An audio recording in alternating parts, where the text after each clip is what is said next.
kuhudhuria katika hafla hii ya kumtangaza na kumsifu na kumswalia mtume wetu Muhammadin sallallahu alayhi wasallam. Ndugu zangu, kama ambavyo tumeashiriwa kwamba muda uwe ni mdogo sana wa kuzungumza, nataraji insha Allah na mimi nitatumia muda mdogo zaidi, lakini maelezo ambayo yametuashiria kuzungumza ni an-nabiyyu nurul alamin. An-nabiyyu nurul alamin, kwamba mtume Muhammadin sallallahu alayhi wasallama ni nuru ya ulimwengu. Na kweli kabisa, kwa sababu tukiwasoma ma'al habaib,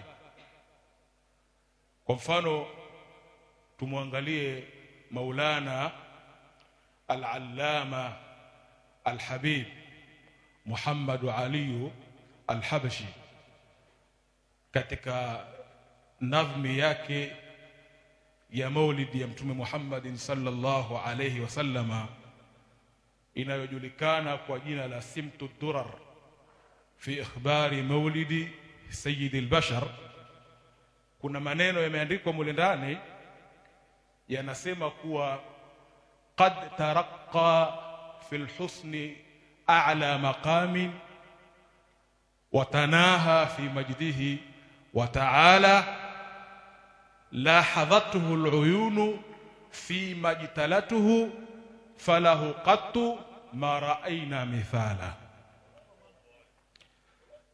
Haya maneno yanaungana moja kwa moja na unwani yetu hii ya kuwa mtume ni nuru ya ulimwengu.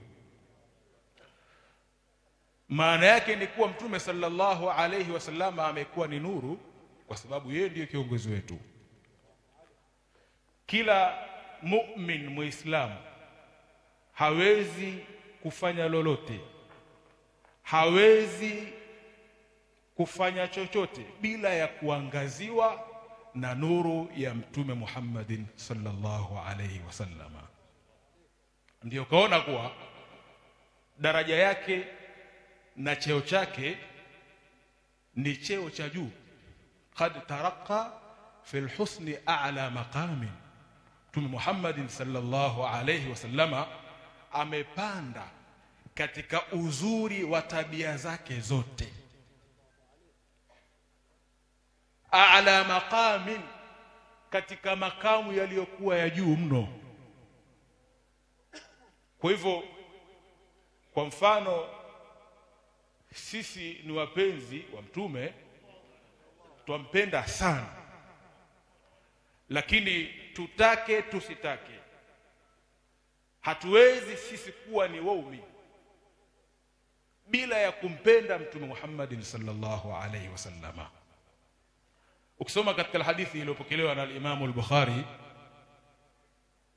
hadithi maarufu, qala Rasulullah sallallahu alayhi wasallama la yu'minu ahadukum hatta akuna ahabba ilayhi min walidihi wa waladihi wan nasi ajma'in. Alhadith. Hapa ni kuonyesha kuwa namna utakavyokuwa, namna unavyoamini na kuitakidi kupitia turuki mbalimbali za Kiislamu, lakini kama utakuwa huna mapenzi ya kumpenda zaidi mtume Muhammadin sallallahu alayhi wasallama kuliko kumpenda na kumthamini mzazi wako, baba yako, kuliko kumpenda mtoto wako, kuliko kuwapenda watu wote, ukawa utawafanya wao wana nafasi kuliko mtume Muhammad sallallahu alaihi wasallam, basi utakuwa wewe hujawa muumini kamili. Bali uumini wako kwanza ni kumpenda Mtume Muhammadin sallallahu alayhi wasallam. Ndugu zangu, na kuna madhara kiimani, kiitikadi, lau itatokea mtu akaona kwamba hakuna shida yoyote katika maisha yake ya kidini, kwamba aweza akawa na khiari ya kufanya atakacho, basi kuna tahadhari na kuna adhabu ambayo Mwenyezi Mungu Subhanahu wa Ta'ala ataiandaa, adhabu ambayo itawakuta wale waumini waliokuwa wanaamini kinyume na imani aliyokuja nayo Mtume Muhammadin sallallahu alayhi wasallam. Qur'an, Mwenyezi Mungu Subhanahu wa Ta'ala anasema, wa idha waqa'a alqawlu alayhim akhrajna lahum dabbatan min al-ardi tukallimuhum anna an-nasa kanu biayatina la yuqinun. Hii kwa ujumla ni kuwa Mwenyezi Mungu Subhanahu wa Ta'ala anatupa habari ya kuwa adhabu ya Allah Subhanahu wa Ta'ala wakati itakapotuka juu ya waliokuwa katika itikadi na imani kinyume na kumwamini Allah Subhanahu wa Ta'ala na kinyume na kumwamini Mtume Muhammadin sallallahu alayhi wasallama, basi Allah asema akhrajna lahum dabbatan min al-ardi, tutawatolea akhiru zaman, tutawatolea watu hao mnyama kutoka ardhini, na mnyama huyu atakuja kuwasemesha na kuwafahamisha kuwa Mwenyezi Mungu Subhanahu wa Ta'ala anatupa habari ya kuwa kuna watu waliopita kabla yetu sisi walikuwa hawana yakini,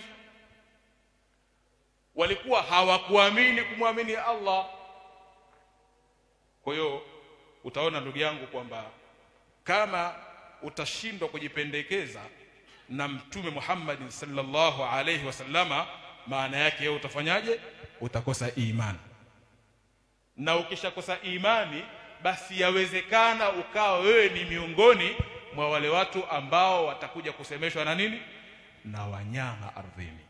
Kwa hiyo mimi niseme kwamba kwa kiasi hiki tutosheke, kama walivyokuwa wazungumzaji ni wengi. Mwenyezi Mungu atujalie minal ladhina yastami'una alqawla fayattabi'una ahsanahu. Wassalamu alaykum wa rahmatullahi wa barakatuh. Wa alaykum assalam wa rahmatullahi wa barakatuh. Tunakushukuru mwalimu wetu Ustadh Tamim kwa maneno mazuri, na umefungua pazia vizuri, na watu leo tumetulia, tuko kimya kwa ajili ya kusoma, kwa sababu walimu zetu wapo wengi, na lengo la Maulid kupata mafundisho kama haya kutoka kwa walimu zetu. Tuba liman salla ala alhabibi sayyidina